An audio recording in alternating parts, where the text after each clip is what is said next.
자, 이젠 의식적 마음이 현실을 만들어내고 있다는 그 증거들을 찾아보자. 관찰자의 마음이 실험 결과에 영향을 미친다는 사실은 양자역학이 밝힌 가장 심오한 통찰 중의 하나이다. 거의 모든 사람들이 견고한 현실이라 여기고 있는 이 물리적 세계. 하지만 어떤 양자 물리학자들은 우리가 보고 있는 이 세계가 있는 그대로의 현실이 아니라는 점을 계속 시사해 왔다. 그리고 그것들을 다양한 방법의 실험으로써 증명해 왔다. 그것이 정말 사실일까? 양자역학의 법칙이 인간과 사회에도 적용이 되고 있을까? 이론 물리학자 아미 고스와미는 비국소성에 대한 실험을 진행했다. 한때 상호작용을 한 입자들은 거리가 아무리 멀리 떨어져 있더라도 어느 한쪽에 어떤 정보가 주어지면 나머지도 그와 연관된 정보를 즉시 가지게 된다. 그것은 어떤 것도 빛보다 빠를 수 없다는 기존 물리학의 입장을 뛰어넘는 것이며 고스와미는 이를 인간 마음의 영역에서 증명하기 위해 하나의 실험을 했다. 두 사람을 서로의 명상 상태에서 상호작용케 하여 서로 상대방의 존재감을 느끼도록 해준 후 그 둘을 멀찍이 떨어뜨리고 그중 한 실험자의 눈에 섬광의 자극을 비추었다. 그러자 거짓말처럼 나머지 한 실험자의 눈에서도 동일한 자극에 대한 반응이 일어났다. 그 즉시 말이다. 이것이 뜻하는 바는 그 양자 물리학의 비국소성이 미시적 차원이 아닌 우리의 뇌와 같은 거시적 차원에서도 동일하게 작용하고 있음을 보여주는 것이다. 계속해서 우리의 생각과 감정과 행위가 그 장의 형태를 결정하는 중요한 요소임을 보여주는 증거들을 계속 살펴본다. 우리의 가슴 벅찬 생각으로서 이 세상에 평화와 조화를 가져올 수 있는 그 방법에 대한 정보를 여러분은 얻게 될 것이다. 그것은 결국 우리 인간의 성공을 도와줄 행위 지침, 말하자면 하나의 완전한 새로운 인간의 운영 체제를 다운로드하는 것과 마찬가지이다. 기존의 물리학 체계를 뒤집는 또 하나의 실험. 우리가 알고 있는 시간은 정말 과거에서 미래로 선형으로 흐르고 있는가? 엮인 마음의 저자 라딘 박사의 실험.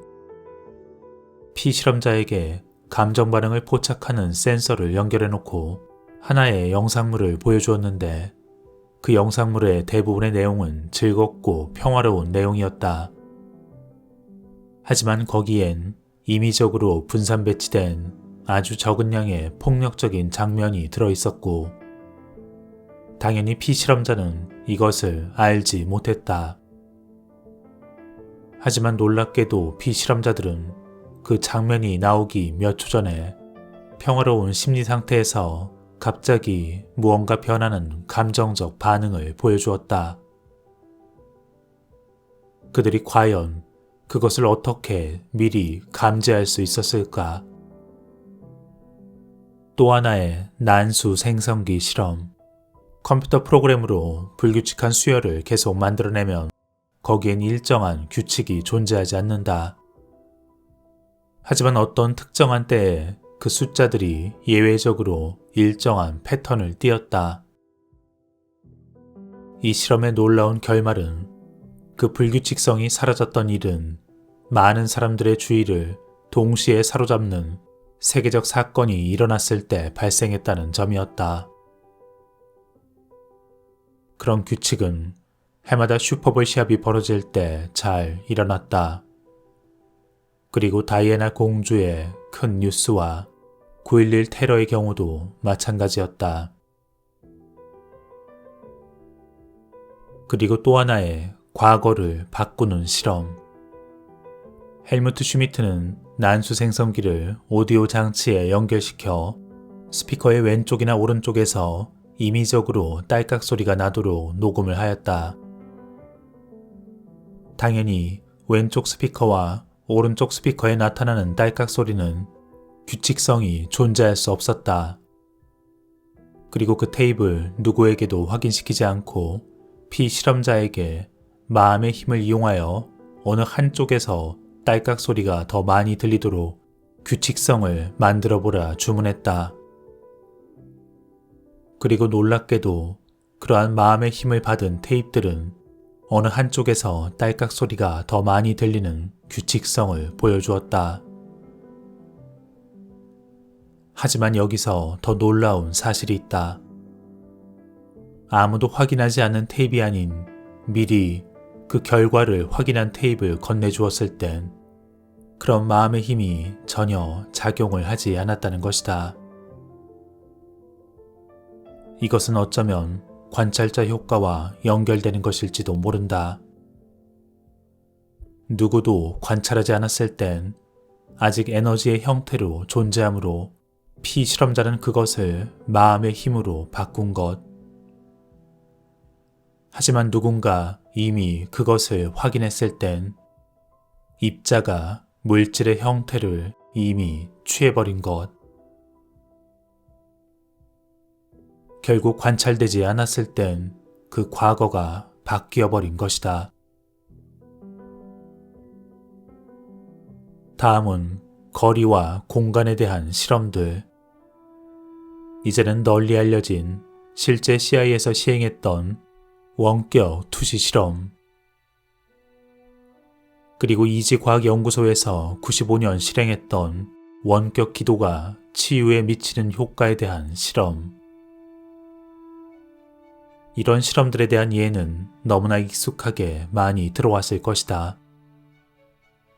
두 그룹에서 치유 기도의 대상이었던 그룹이 훨씬 더 건강한 삶을 누릴 수 있었던 수많은 예시들.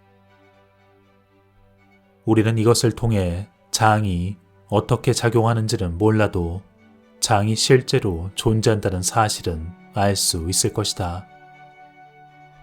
그 장을 시계처럼 분해해서 바늘이 어떻게 움직이는지를 들여다볼 수는 없지만 그것이 우리의 현실에 영향을 미치도록 이용할 수 있는 것이다. 뉴턴이 만유인력의 이치를 설명해 준 이후 우리는 중력에 대해 자세히 몰라도 날마다 중력을 이용하고 있는 것과 마찬가지이다. 한편 그 기도는 어떤 특별한 기술이 필요한 것이 아니었으며 단지 치유의 의도만 있으면 충분했다. 하지만 거기엔 사랑과 연민이 담겨 있지 않으면 효과를 기대하긴 어렵다. 선한 마음을 품고 숨긴 의도 없이 깊은 애정을 쏟는 것.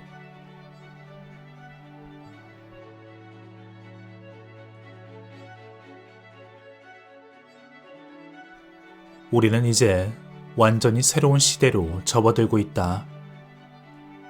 앞서 말한 것들의 자각을 통한 의식의 변성. 그것은 결국 나 스스로의 자발적 진화. 우리는 더 이상 이 현실에 저항하지 않는다. 이미 형상을 갖추고 현실화되어 있는 것을 있는 그대로 이해한다. 그리고 그에 대한 온전한 책임을 떠맡는다. 눈앞에 문제가 있다면 그것과 맞서 싸우지 않고 그것을 인정하고 결국 사랑함으로써 그 상태에 순응한다. 맞서 싸우며 그것과 공명하는 대신 그것을 수용하고 사랑한 후 놓아줌으로써 결국 그 상태를 해체시킨다. 이것은 궁극적으로 입자로 이루어진 그 물질을 파동의 형태로, 그 파동의 형태를 다시 물질의 형태로 바꾸어 놓는 우리의 의도인 것이다. 이제 그 해방된 에너지를 우리의 목적과 의도에 맞게 바꾸어라. 우리의 의도를 집착 없이 우주로 내어 놓는다.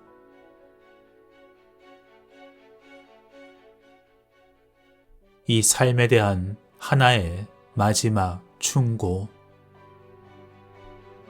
스스로에게 해가 될 일을 남에게 하지 말라.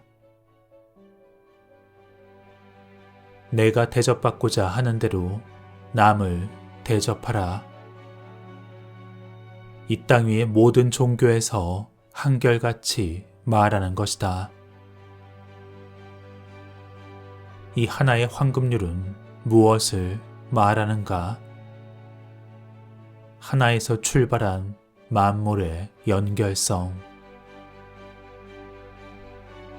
이 황금률을 권고하던 그 운영체제가 위대한 종교의 스승들을 통해 그 기나긴 세월을 지나 지금까지 전해져 왔음에도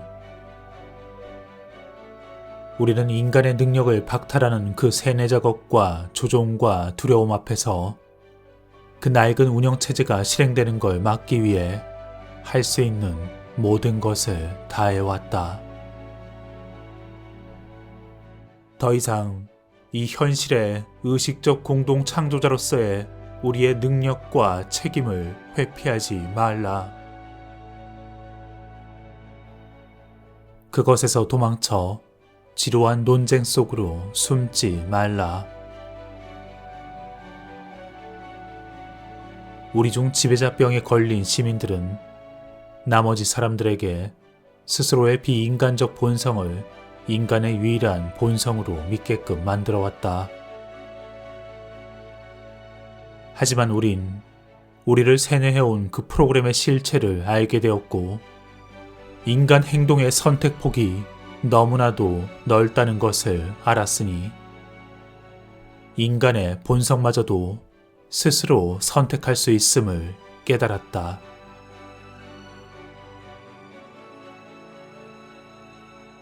현실의 희생자가 되기를 택하는 그 안이한 불편으로부터 발을 빼내어라. 그리하여 현실의 공동 창조자로서의 능동적이고 생산적인 한 걸음, 그 한 걸음을 내디드라.